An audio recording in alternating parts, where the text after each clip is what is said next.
This part here, this looks like a coconut, and I didn't want to carry it on. I feel like, oh my god, this looks so bad. But actually, if you carry on, it doesn't look bad. But then you need to trust the process. Okay, so I'm here with Skyler, and I've been teaching Skyler since beginning of the year. We couldn't remember, like... I think it's something like Easter. Easter time, yeah. And you said you wanted to draw An eye. an eye, or I think you also mentioned people as well, and I thought... Yeah, I can draw people. Yeah, and I thought, let's focus on one facial feature to begin with, because it just simplifies it, gets you used to the coloured pencils. There's lots of different surfaces you can draw when you draw an eye. You've got the skin, you've got the reflection in there, shows a bit of shine, getting all the crisp lines. Look. And I just want to say as well, this is Skylar's first ever drawing with me. First ever coloured pencils. Don't hide. I am absolutely blown away by what she's drawn here. I think it's amazing. The patience you had throughout was really good, and also all the work you did in between, especially on the skin.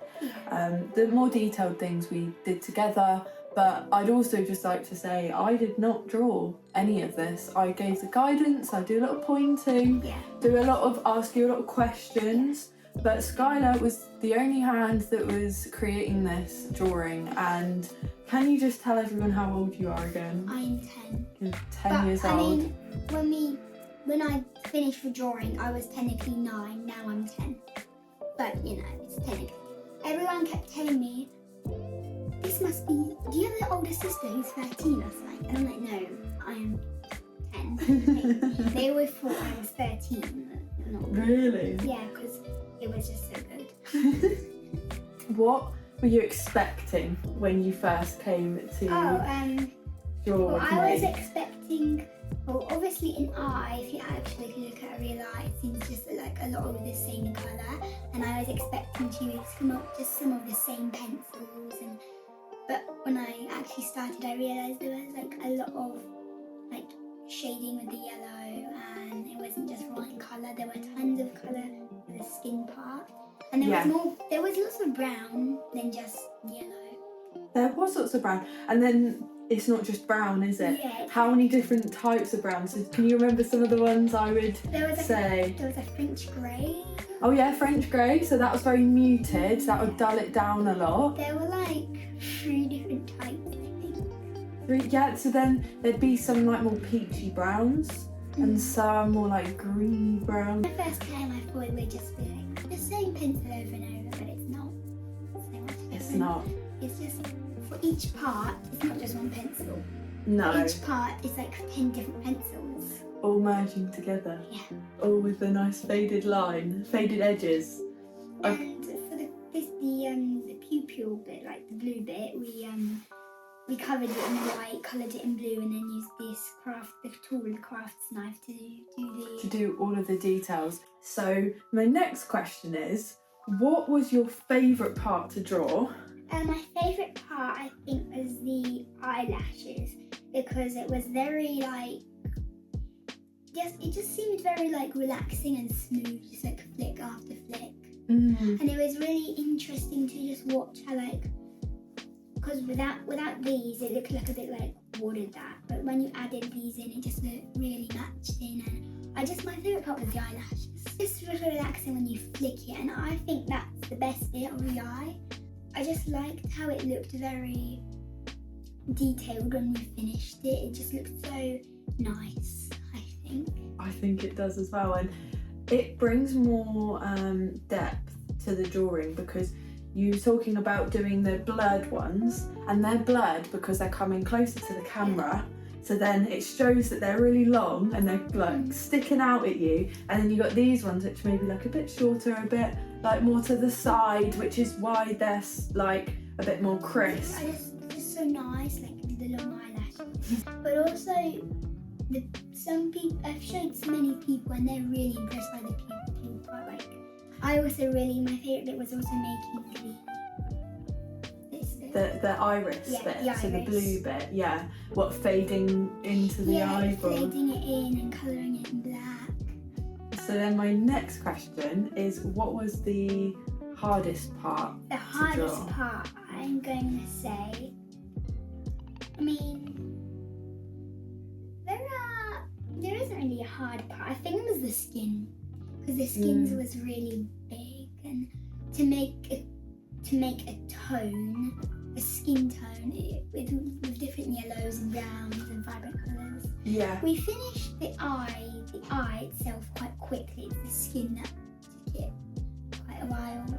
Took quite a while, and it was a completely different technique, because at the start we started with like the middle and the iris and did all of the like little defined details, and then suddenly you're shading massive areas which is bigger than the iris itself, so you had a lot of patience to do that and to keep that same pressure as you're shading, because this is A4 size as well. Actually we trimmed it down to 8x10, so it's very, very similar to A4, basically the same. And to keep that pressure, I mean, it makes your hand ache a bit. Did you find that your hand ached a bit? So what part was the least enjoyable to draw? What part were you like, oh Lucy, I'm really fed up with this drawing now? I think it's gonna have to be like the eyelid, because it was hard, because there was quite some erasing to do because of the eyelashes, and then you like had to blend different colours, because as you see it's like a brown tan, and it seems like all one colour and different textures, but it was not. There was so many colours, yeah. It's mainly the skin, the skin was the hardest part, because this was orange, that was brown, this was yellow, that was gold, and that stuff. So it's mainly the skin I didn't enjoy doing. Yeah. Because there was just so much of it. So much of it, and also I think we started with this eyelid here to begin with, and because that's one of the darkest parts of the skin, we initially did it a bit lighter than what the photo was looking like, which also reminds me, I must get the iPad and I can, where did I put, oh it's here, yeah. And I can we can look at the reference photo. It's going to be right far back now, isn't it? Oh, I also got these ones to show. The cutouts. So here it is. There it is. So again, I'll put this on screen, but you can hold it here. This part here was super, super dark, and it had pinks in it. We'll be using muted, chestnut. There was lots of chestnut, muted pink. Lots of burnt sienna. I ended up taking pencils home to do it there, so it wouldn't take so much time. I would give Skyler homework. Yeah. So that we could get it done, because we were keen to get it finished. But I chatted a lot and it didn't. I'd always have to point at the paper come on. We have a cutout. We have a cutout because, like I said earlier, we began with the iris. So I'm a firm believer of editing your image onto a white background. If your paper is white, edit it onto a white background, because then you're constantly comparing the colours to white, just like you are on the paper, rather than looking at the background and being distracted by the colours that are within it. In this case, it's the skin. If it's a dog, then there's a random sofa behind it or something like that. It's annoying. And also when you have a background, it kind of tricks your eyes, because sometimes it can be ever so similar that you think it's, like you say, that's tan, but when you have the white background, you say, oh, that's actually yellow. Mm-hmm. You know? Exactly. And it makes you be able to pick out the hidden colours. It just also helps you just see the exact image of what you're trying to draw. Skyler came in one day and I'd edited this. So this was just the eye onto a white background. And there was that's not what we're drawing. You're like, what's this? I'm like, just trust me. It will all be revealed, it will work. And it was easy. I mean, look how dark that part of the white of the eye is. It's insane. So now this is done and all the skin's drawn, this doesn't look quite so dark, but this did look really dark in the progress pictures. But it just made you realise how shadowed it needed to be. And I think that was a big learning curve as well, seeing that. Before I started going here, I thought I could just draw like the iris, and then you could just like, you know, use the crafts knife, do that. But actually, it's not. You have to use vibrant colours, and you don't just do the white lines with the craft knife. You actually have to layer it before you do it, and then you have to add those colours in, and you have to do these black lines to make everything look exact. Layering. It's not easy. Lots and lots of layers. So one thing you've definitely learnt here is patience, right? Yeah. The next thing I want to talk to you about is what you thought of the vibrant image that I show you, that we always refer to. The vibrant image, I thought that it really helps because the vibrant image actually shows you the hidden colours that you won't see. An iris is blue, but actually when you go into the vibrant image it looks more green, or like it actually shows you the real colours, the colours inside of the eye, like. So it shows you like the hints of the colour mixed in. And we don't use it for all colours. It just helps you give like a touch up, like make it realistic. And it helps you confirm what you initially might have thought. Yeah. So you're not questioning like, do I add green? Like we don't just look at one image. We actually do the vibrant image, and we go to that and the cutout. We did lots of images. Lots of images. But actually, so although it takes a while obviously doing the edit, so I will prepare this like before the session and do the edits there. But I do it for my drawings as well, and the time it takes to do the edit obviously is annoying, but I think it's a lot more time efficient to do it that way rather than just spend extra time guessing. Doing that. And this is the vibrant image of the cutout, so it looks super crazy.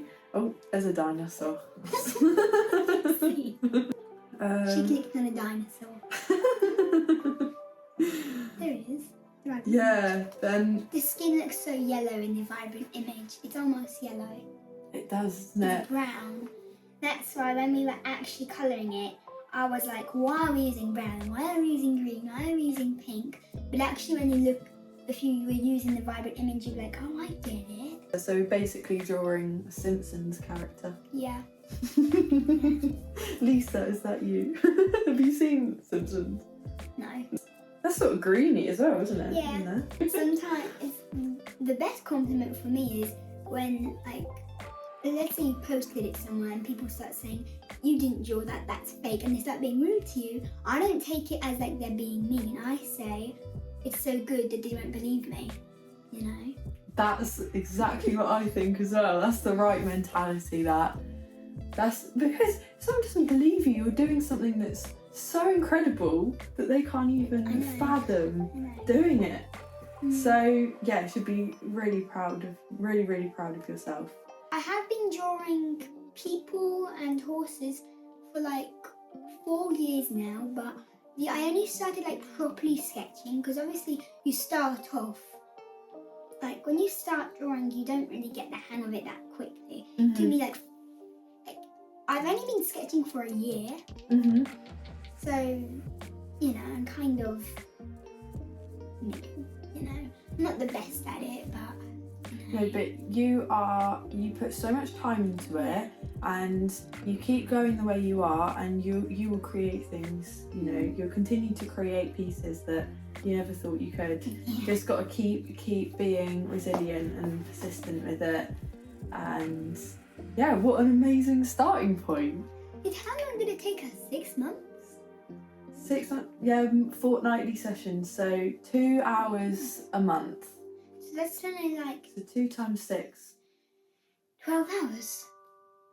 12 hours it took us. 12 hours maybe more, for maybe a couple more for a full page drawing like that. That's really good going. We were in a rush to finish it because, weren't we? Do you know, I think the last session before Skyler went away, I was stood up the whole time. Maybe I was like, like this is serious now.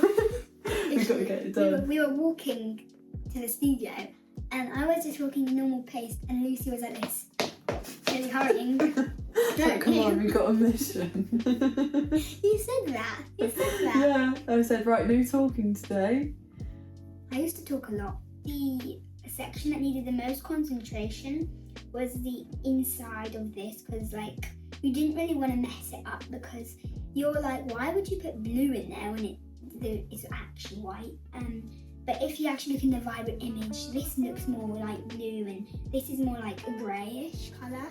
And what else? Have another look at it. Yeah, there's What a lot other of colour? vibrant turquoise, and then you have this like almost brown, but it also looks pink. You have pink and red and purple. Violet grey. Violet grey, so lots of purple in there. Yeah, because you're probably if you actually looked at the vibrant image, you'd be like, that's not real, because there's purple and actually it looks. The real iris is white. Mm-hmm. Like, you know what I mean? The eye is white, but actually it's not. But then you need to trust the process. Yeah, exactly. That is my quote. Trust the process. Then it all worked out. It did. And the next one we're doing Is a horse? is a horse. So, is it your favourite animal? Yes. Yes, without a doubt. No questioning that. She's a horse lover. If I just draw people, decided if I learn something else and it'll be nice, I can just swap to what I want to draw. Mm-hmm. So like, because I can't really draw plants or mushrooms and stuff or animals, I can only draw horses and people. I used to only be able to draw people. What if I try something else? So I tried drawing horses, and now I just love drawing them. No, you can't stop. Yeah. Skyler arrived today with about 8 different horse drawings that she's done over the last few weeks. We're using what method? The grid method. The grid method. So you're doing all the outlines yourself. It really helps, because like you can really get the spit image of what goes where, Mm-hmm. even just for an outline. Yeah, you're constantly comparing the curves and the different outlines to the grid. It really And- helps. Yeah. Because I used to just like take a picture from anywhere and just copy it off, but then when I actually put it like compared, I'm like, that doesn't look right. But when I do the grid method, it just really helps. Also use tracing method. I do. I use this. I'll stick the paper on it and Trace it. Trace I find it. that actually harder.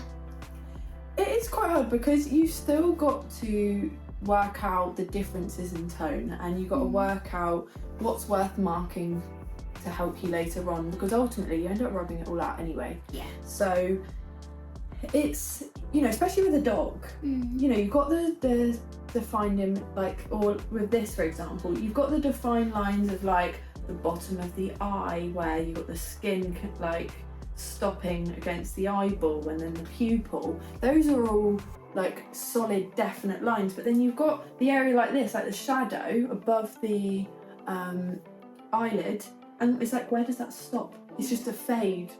So you've got to mark roughly where the fade is. Yeah. And I remember there, you did like a rough line to... Also, like, it's like when you are drawing and you like have such a good drawing, but you want to colour it and you don't want to ruin it, like you start colouring it and halfway you're like, oh my god, this looks so bad. But actually, if you carry on, it doesn't look bad. This part here used to look like a coconut, and I didn't want to carry it on. But Coconut? I don't remember you saying that. I never said that. It just looked like a coconut. You just thought it. You thought I'm No, gonna be I polite. I'm not gonna say anything. It just looked like a coconut. Sorry. It just looked like a coconut. You always end up seeing weird Yeah, so- like things, don't you? Drawings have to be bad before they become great. They really do. Never goes away. I do some drawings now, and I'm like just looking at it. And I'm It's like, what am I you doing? can turn a white piece of paper into that. Like, yeah. If you just have the patience. For 12 hours. For 12 hours. Yeah, was it worth it? Yeah, Yeah? it definitely was. Yeah. Well done. High five. Well done in this video. You did amazing. You did really, really good.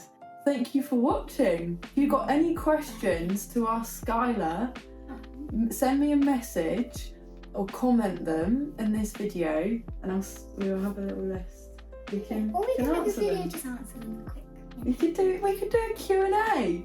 What's that? question and answer video. That'd be Yeah, good. yeah. We can do that. So I think I'll put this on my YouTube as well. If So comment on Lucy's YouTube account. yeah, subscribe, like and subscribe. Turn notification bell on. Or just follow her on Instagram. It's called Drawings by Lucy, Drawings by Lucy. isn't it? It's the socials everywhere. Yeah. Every morning, my sister and my dad are like this. Look how amazing this drawing is! Wow! It's them every morning. Lucy's drawings are also amazing. Oh, thank you. Thank you very much. So I think we'll leave it there. Yeah. Thank you for watching. Subscribe! Bye! So I've got to think of another question to ask you now. This is what happens when it's unscripted. You can hold it again. Edit this part. I won't edit this one. Can you think? What is there anything else you'd like to say about it? I know, I'll think of a question for you to ask. What was your least favourite bit? What was my least favourite part? No, Oh. what was mine? What we did that hard, what was the hardest part? Oh, okay, yeah, okay, that's a I don't good know, one. maybe, Yeah, what part didn't you and enjoy? maybe what part had the most, like, what part you felt had to have the most concentration on and stuff. Just, Okay, you know, something. okay, You get it. okay.